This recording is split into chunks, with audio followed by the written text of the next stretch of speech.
So వచ్చినటువంటి దాంట్లో నువ్వు చేయాల్సినటువంటి పని చేయకుండా, తీసుకోవాల్సినటువంటి జాగ్రత్తలు తీసుకోకుండా, ప్రజల్ని కాపాడాల్సినటువంటి బాధ్యత తీసుకోకుండా, దీన్ని అధిగమించడానికి అసలైనటువంటి మ్యాటర్ ఏంటి? వరదల్లో కాపాడాల్సినటువంటి ప్రజలు ప్రభుత్వానికి ఉన్నటువంటి విషయం. ఆ మ్యాటర్లో నువ్వు వీక్ అయిపోయి దీన్ని ఎలా ఓవర్కమ్ చేయాలంటే నువ్వు పబ్లిసిటీ చేయాలి. నీకు కావాల్సినటువంటి పత్రికలు ఉన్నాయి, నీకు కావాల్సినటువంటి టీవీలు ఉన్నాయి, నీకు కావాల్సినటువంటి ఛానల్స్ ఉన్నాయి. చివరికి నువ్వు 2 గంటలే పడుకున్నానని చెప్పి కూడా రాస్తున్నాయి పేపర్లు. నువ్వు ఎన్ని గంటలు పడుకున్నా ఎవరికి కావాలి? అంటే ఆ స్థాయికి కొన్ని పత్రికలు, కొన్ని ఛానల్స్ ఆ స్థాయికి వెళ్ళిపోయి వారికి అంత జాకీలు పెట్టి లేపాల్సినటువంటి పరిస్థితి వచ్చింది. మరి ఏం చెప్తాం? సరే, ఏదేమైనప్పటికీ ఇది సందర్భం కాదని చెప్పాను ఇందాక. ఇది మనం బాధ్యతగా ఉండాల్సినటువంటి స్థితిలో మనం బాధ్యతగా లేము. బాధ్యత తీసుకోవాల్సినటువంటి స్థానంలో మనం బాధ్యత తీసుకోవడం మానేసాం. మనకి ముందుగానే ఇన్ఫర్మేషన్ ఉన్నా మనం దాన్ని పట్టించుకోలేదు అన్నటువంటిది క్లియర్గా ఉన్నటువంటి విషయాలు. సో వీటన్నిటిని అధిగమించడానికి పబ్లిసిటీని ఆయన వాడుకుంటున్నారు. సో ఇది పద్ధతి కాదనేటువంటిది మా అభిప్రాయం. ప్రజలు కూడా గమనిస్తారని చెప్పి ఆశిస్తా ఉన్నాం. Thank you.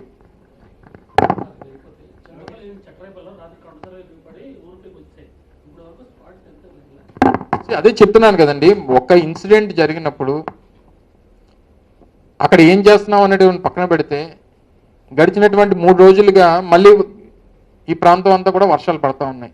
ఇందాక నేను చెప్పినట్టు విశాఖ గ్రామీణ ప్రాంతాల్లో కొన్ని ఏజెన్సీ ఉమ్మడి విశాఖపట్నం జిల్లాలో అనేక ప్రాంతాల్లో వర్షాల ప్రభావానికి కొన్ని వందల వేల ఎకరాలు నీట మునిగిపోయి, మీరు చెప్పినటువంటి పాడేరు ఏజెన్సీ ప్రాంతాల్లో కొండ చర్యలు విరిగిపడి అక్కడ ప్రమాదాలు జరుగుతూ ఉన్నాయి.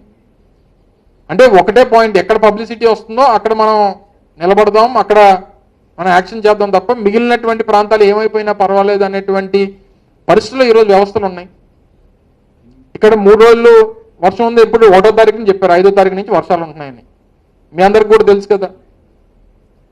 నిన్న సాయంత్రం వరకు ఇప్పటికి కూడా ఇంకా డ్రిజ్లింగ్ జరుగుతూ ఉంది.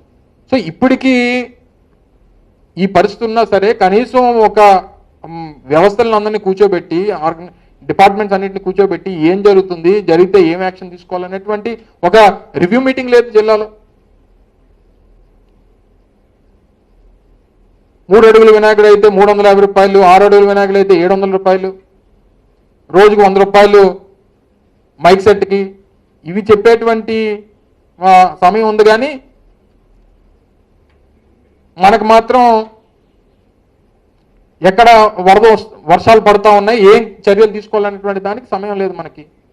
తీరా అడిగితే నిన్న మంత్రి గారు చెప్తా ఉన్నారు ఎవరి దగ్గర రూపాయి డబ్బులు తీసుకోలేదని. చెప్పండి, చాలా మంది మీరు కాలనీలో ఉన్నారు కదా, అసోసియేషన్స్లో ఉన్నారు కదా, నా దగ్గర 10 రిసీట్లు ఉన్నాయి డబ్బులు కట్టినవి. ఇచ్చేస్తారు, పోనీ ప్రభుత్వం తిరిగి వెనక్కి ఇచ్చేస్తుందా? ఇవన్నీ కూడా కొన్ని అంటే ఎలాగా సంపద సృష్టించాలనేటువంటి దాని మీద ఉన్నారు తప్ప వినాయకుడి పేరు చెప్పి, దుర్గాలం పేరు చెప్పి, అందరి పేర్లు చెప్పి ఎలా సంపద సృష్టించాలనేటువంటి పరిస్థితిలో ప్రభుత్వం ఉంది. సరే, ఏదేమైనప్పటికీ ఈ పరిస్థితుల్ని సమీక్షించి వారిని కాపాడేటువంటి బాధ్యత ప్రభుత్వం తీసుకోవాలని చెప్పి మరొకసారి ప్రభుత్వాన్ని కోరుతా ఉన్నాం. Thank you.